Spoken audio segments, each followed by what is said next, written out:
നമസ്കാരം, അസ്സാം വലൈക്കും. ഡയറ്റീഷ്യൻ എന്ന യൂട്യൂബ് ചാനലിലേക്ക് എല്ലാവർക്കും സ്വാഗതം. I'm dietitian Teena Sudheer. ഇന്ന് ഞാൻ ഒരുപാട് പ്രാവശ്യം സംസാരിച്ചൊരു ടോപ്പിക്ക് തന്നെയാണ് കേട്ടോ, കൊളസ്ട്രോള് ഒരുപാടുള്ളവർക്ക് അതിൻ്റെതായ ഡയറ്റൊക്കെ ഞാൻ പറഞ്ഞു തന്നിട്ടുണ്ട്. ഈ കൊളസ്ട്രോള് സ്റ്റാർട്ടിങ്ങിൽ സാധാരണ ഡോക്ടേഴ്സ് ഡയറ്റ് മാത്രമായിട്ടാണ് പറയുന്നത്, പെട്ടെന്ന് മെഡിസിൻസ് ഒന്നും പറയാറില്ല. കൊളസ്ട്രോള് ഏകദേശം ഒരു 240 കൂടുതലാണെങ്കിൽ, ടോട്ടൽ കൊളസ്ട്രോൾ അത്രയും കൂടുതലാണെങ്കിലാണ് സാധാരണ മെഡിസിൻസ് പറയാറ്. പിന്നെ കൊളസ്ട്രോളിൻ്റെ മെഡിസിൻസ് കഴിക്കുമ്പോൾ ഒരു പ്രോബ്ലം എന്ന് വെച്ചാൽ വല്ലാത്ത ബോഡി പെയിൻ ഒക്കെ ഉണ്ടാവും. അതുകൊണ്ട് തന്നെ കൊളസ്ട്രോളിന് ആദ്യം ടാബ് എടുക്കുന്നതിന് പകരം ഡയറ്റിൽ തന്നെ നിങ്ങൾ കൺട്രോൾ ചെയ്യുകയായിരിക്കും എപ്പോഴും ബെറ്റർ.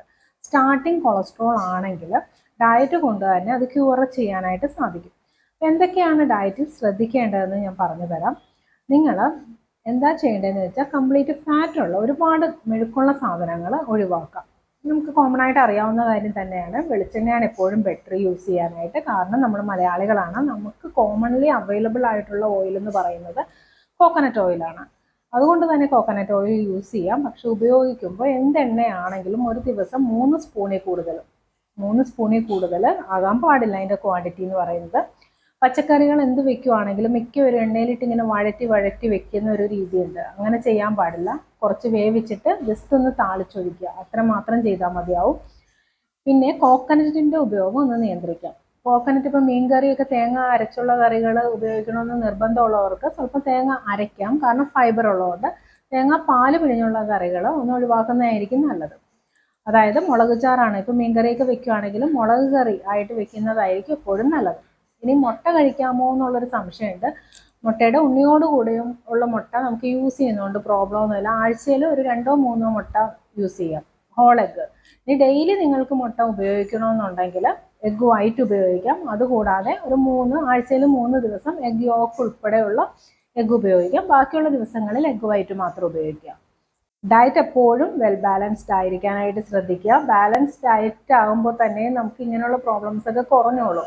പിന്നെ ഓയിൽ കൺട്രോൾ ചെയ്യുക, ഫ്രൈഡ് ഐറ്റംസ് കൺട്രോൾ ചെയ്യുക. ഇടക്കിടക്ക് ഈ വറുത്ത സാധനങ്ങൾ കഴിക്കുന്ന ശീലം പലർക്കും ഉണ്ട്. ഇപ്പോൾ വണ്ടിയിലൊക്കെ പോകുന്നവരാണെങ്കിൽ, ഇപ്പോൾ ഡ്രൈവേഴ്സൊക്കെ ആകുമ്പോൾ അവർ പല സ്ഥലങ്ങളിൽ നിന്നായിരിക്കും ഫുഡ് കഴിക്കുന്നത്. അപ്പോൾ ഇടയ്ക്ക് അവർ ഇറങ്ങിയിട്ട് മിക്കതും പൊറോട്ട കഴിക്കാം. കാരണം പൊറോട്ട ആകുമ്പോൾ ഒരുപാട് വിശക്കുന്ന ഒരു ഫീലിംഗ് ഒന്നും ഉണ്ടാവില്ല. അതുകൊണ്ട് ചിലപ്പോൾ ബ്രേക്ക്ഫാസ്റ്റ് കഴിക്കാതായിരിക്കും ലഞ്ചും ബ്രേക്ക്ഫാസ്റ്റും കൂടെ ഒരുമിച്ച് ബ്രഞ്ച് എന്നും പറഞ്ഞിട്ട് പൊറോട്ടയും കറിയും കഴിക്കുന്നവരുണ്ട്. അതൊക്കെ തെറ്റായൊരു കാര്യമാണ്, നമ്മുടെ ഡൈജഷനെയൊക്കെ വല്ലാതെ ബാധിക്കും. കൊളസ്ട്രോൾ ഉള്ളവർക്കാണെങ്കിൽ അത് കൂടുകയും ചെയ്യും. അപ്പോൾ ഇടയ്ക്ക് സ്നാക്ക് കഴിക്കുന്ന ശീലം ഉണ്ടെങ്കിൽ അത് ഒഴിവാക്കുക. ഇപ്പോൾ സവാള വട, പഴംപൊരി അങ്ങനത്തെ സാധനങ്ങളല്ലെങ്കിൽ പാക്കറ്റ് ഐറ്റംസ്, ചിപ്സ് ഐറ്റംസ്, ഇതൊക്കെ കംപ്ലീറ്റ് ആയിട്ട് ഒഴിവാക്കാം. ബ്രെഡ്, ബണ്ണ്, ബിസ്ക്കറ്റ്, റസ്ക് ഇതൊക്കെ മൈദ വെച്ചിട്ടുണ്ടാക്കുന്നതുകൊണ്ട് തന്നെ ഒഴിവാക്കുന്നതാണ് ബെറ്റർ. രാത്രി ഡിന്നർ നേരത്തെ ആക്കാം. ഡിന്നർ ഇപ്പോൾ ചോറോ ചപ്പാത്തിയോ, ഡയബറ്റിക് ആണെങ്കിലും ചോറോ ചപ്പാത്തിയൊക്കെ യൂസ് ചെയ്യുന്നതുകൊണ്ട് പ്രോബ്ലം ഒന്നുമില്ല, അളവ് കുറച്ചിട്ട് ഉപയോഗിക്കുന്നതാണ് ബെറ്റർ. കൊളസ്ട്രോൾ കുറയ്ക്കാനുള്ള ഒരു റെമഡി ഞാൻ പറഞ്ഞുതരാം. ഒരു പാത്രത്തിൽ കുറച്ച് വെള്ളം എടുക്കാം, അതിലേക്ക് നല്ല ഫ്രഷ് ആയിട്ടുള്ള കറിവേപ്പില, വീട്ടിലുണ്ടാകുന്ന കറിവേപ്പില ആണെങ്കിൽ ഏറ്റവും ബെറ്റർ. അത് നന്നായിട്ട് വാഷ് ചെയ്തിട്ട് ഒരു പിടി കറിവേപ്പില വെള്ളത്തിലിട്ട് ഇടുക. അതുപോലെ തന്നെ ഒരു 2 അല്ലി വെളുത്തുള്ളി അതിലേക്ക് ചതച്ചിടുക. ഇത് നന്നായിട്ട് തിളപ്പിച്ചിട്ട് അത് അരിച്ചെടുക്കുക. ആ വെള്ളം ചെറിയ ചൂടോടെ രാവിലെ വെറും വയറ്റിൽ തന്നെ കുടിക്കുക. സ്റ്റാർട്ടിങ് കൊളസ്ട്രോളൊക്കെ ആണെങ്കിൽ പോവാൻ അത് മതിയാവും. പിന്നെ ഡയറ്റിനോടൊപ്പം തന്നെ വർക്കൗട്ട് ഇമ്പോർട്ടൻ്റ് ആയിട്ടുള്ള കാര്യമാണ്. എക്സസൈസ് നിർബന്ധമായിട്ട് ചെയ്യാനായിട്ട് നോക്കാം. എക്സസൈസ് ഇല്ലാതെ ഡയറ്റ് മാത്രം നോക്കിയിട്ട് ഒരു അസുഖവും നമുക്ക് ക്യൂർ ചെയ്യാനായിട്ട് പറ്റില്ല. അതുകൊണ്ട് എക്സസൈസ് മസ്റ്റാണ്. എക്സസൈസ് ചെയ്യാം, ഡയറ്റ് പ്രോപ്പറായിട്ട് എടുക്കാം, മെഴുക്കുള്ള സാധനങ്ങൾ ഒഴിവാക്കാം. ഞാൻ പറഞ്ഞ പോലെ ഫിഷൊക്കെ യൂസ് ചെയ്യുകയാണെങ്കിൽ ചെമ്മീൻ, ഞണ്ട്, കക്കയിറച്ചി, കൂന്തൽ ഇങ്ങനെയുള്ള ഷെൽ ഫിഷുകളിലൊക്കെ കൊഴുപ്പ് കൂടുതലാണ്. അപ്പോൾ അതൊക്കെ ഒഴിവാക്കുന്നത് തന്നെയാണ് നല്ലത്. പിന്നെ റെഡ് മീറ്റ് ഒഴിവാക്കാം, മൈദയുടെ ഉപയോഗം കുറയ്ക്കാം. പിന്നെ പുറത്തുനിന്നൊക്കെ ആണെങ്കിൽ ഈ സാൻഡ്വിച്ചസ്, ബർഗർ അങ്ങനെയുള്ള സംഭവങ്ങളൊക്കെ ഒന്ന് ഒഴിവാക്കിക്കോളൂ. ഫാസ്റ്റ് ഫുഡ്, ജങ്ക് ഫുഡൊക്കെ ഒഴിവാക്കുന്നത് തന്നെയാണ് എപ്പോഴും ബെറ്റർ. നെയ്യ് ഉപയോഗിക്കാൻ പറ്റുമോ എന്നുള്ളൊരു ഡൗട്ട് ഉണ്ടാവും അല്ലേ. കൊളസ്ട്രോൾ ഒരുപാട് ഹൈ ആണെങ്കിൽ നെയ്യ് ഒഴിവാക്കാം. ഇപ്പോൾ ഞാൻ പറഞ്ഞല്ലോ 3 സ്പൂണ് ഓയിൽ എങ്ങനെയാണെങ്കിലും യൂസ് ചെയ്യാം. അതിൽ 2 സ്പൂൺ നിങ്ങൾക്ക് കോക്കനട്ട് ഓയിലും 1 സ്പൂൺ ഗീയും യൂസ് ചെയ്തുകൊണ്ട് പ്രോബ്ലം ഒന്നുമില്ല കേട്ടോ. അങ്ങനെ വേണമെങ്കിൽ ഉപയോഗിക്കാം. ഗീ ഉപയോഗിക്കണമെന്ന് നിർബന്ധമുള്ളവർക്ക്. അല്ലാത്തവരാണെങ്കിൽ ഇപ്പോൾ 3 സ്പൂൺ എണ്ണയും 1 സ്പൂൺ ഗീയും അങ്ങനെ യൂസ് ചെയ്യാൻ പാടില്ല. എങ്ങനെയാണെങ്കിലും ഏത് ടൈപ്പ് ഓയിലാണെങ്കിലും 3 സ്പൂൺ മാത്രം യൂസ് ചെയ്യാവുന്നതാണ്. വെള്ളം ധാരാളം കുടിക്കുക. വെള്ളമൊക്കെ ചെറിയ ചൂടോടെ കുടിക്കാനായിട്ട് നോക്കാം. പിന്നെ ഫുഡ് കഴിച്ചിട്ട് ഈ പെപ്സി, കോള അങ്ങനെയുള്ള സംഭവങ്ങളൊക്കെ കുടിക്കുന്നത് ഒന്ന് ഒഴിവാക്കിക്കോളൂ. അതൊക്കെ കുടിച്ചു എന്ന് വെച്ചിട്ട് നമുക്ക് ഉള്ള കൊഴുപ്പൊക്കെ ഇങ്ങനെ അടിഞ്ഞുകൂടാനേ കാരണമാവുള്ളൂ.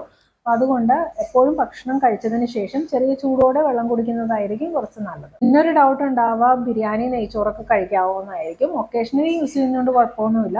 ക്വാണ്ടിറ്റി കുറച്ചിട്ട് ഉപയോഗിക്കുക. റെഗുലർ യൂസേജ് വേണ്ട.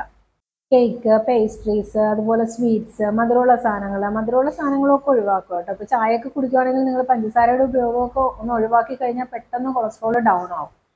പഞ്ചസാര അധികം നമ്മൾ പ്രിഫർ ചെയ്യാറില്ല. മധുരമുള്ള സാധനങ്ങളൊക്കെ കംപ്ലീറ്റ് ആയിട്ട് ഒഴിവാക്കേണ്ടതാണ്. അതിന് കൊളസ്ട്രോളിനും ഷുഗറിനാണെങ്കിലും വേറെ എന്ത് അസുഖത്തിനാണെങ്കിലും അങ്ങനെ തന്നെയാണ് പറയാറ്. അതൊക്കെ ഒഴിവാക്കാൻ നമ്മുടെ ഹെൽത്തിന് എപ്പോഴും ഇമ്പോർട്ടൻസ് കൊടുക്കുക. ഇന്നത്തെ വീഡിയോയിൽ ഒരു ഐഡിയ കിട്ടിയിട്ടുണ്ടാവുമല്ലോ കൊളസ്ട്രോൾ ഉള്ളവരെ എങ്ങനെയൊക്കെയാണ് ഭക്ഷണ നിയന്ത്രണം ചെയ്യേണ്ടതെന്ന്. അതനുസരിച്ച് ചെയ്യാം. ഇനി ഈ വീഡിയോയെക്കുറിച്ച് എന്തെങ്കിലും ഡൗട്ട് ഉണ്ടെങ്കിൽ കമൻറ്റ് ബോക്സിൽ ടൈപ്പ് ചെയ്യുക. എന്നോട് ഉടനടി റിപ്ലൈ തരുന്നതായിരിക്കും.